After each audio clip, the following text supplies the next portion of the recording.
We do continue following that breaking news this morning. The United States and Israeli militaries launched attacks against targets inside Iran, including their capital, Tehran, overnight. The U.S. says this is to degrade Iran's military capabilities. The hope here is that this will bring Iran back to the negotiating table to try to get the country to abandon its nuclear program. Rebecca Castor has more from our nation's capital. We saw the military buildup go on for months, and today, in broad daylight, the U.S. and Israel attacked Iran.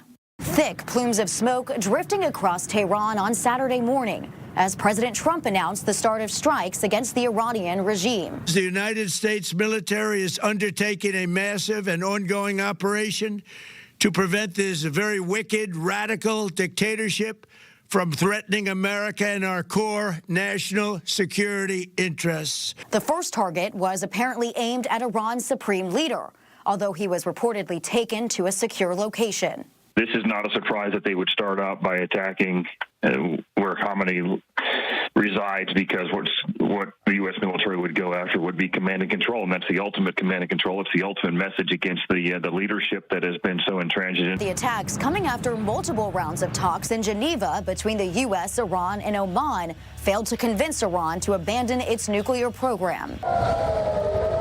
Sirens in Israel were heard and alerts went out on phones as Iran launched its own retaliatory strikes, which could go on for days, if not longer.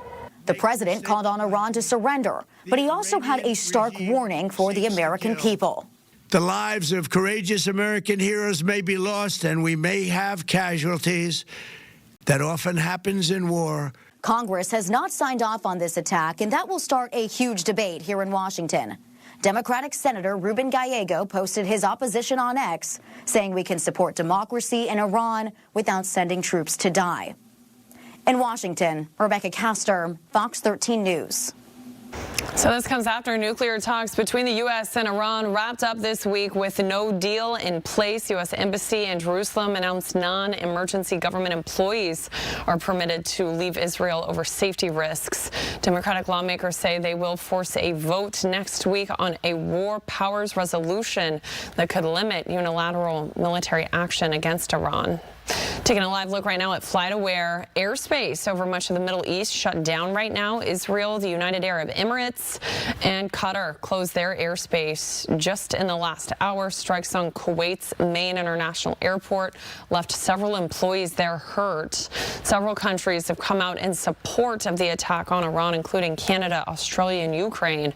Major opposition has come from Russia, Pakistan, and Malaysia. Britain, France, and Germany calling for continued U.S.-Iran negotiations back here at home.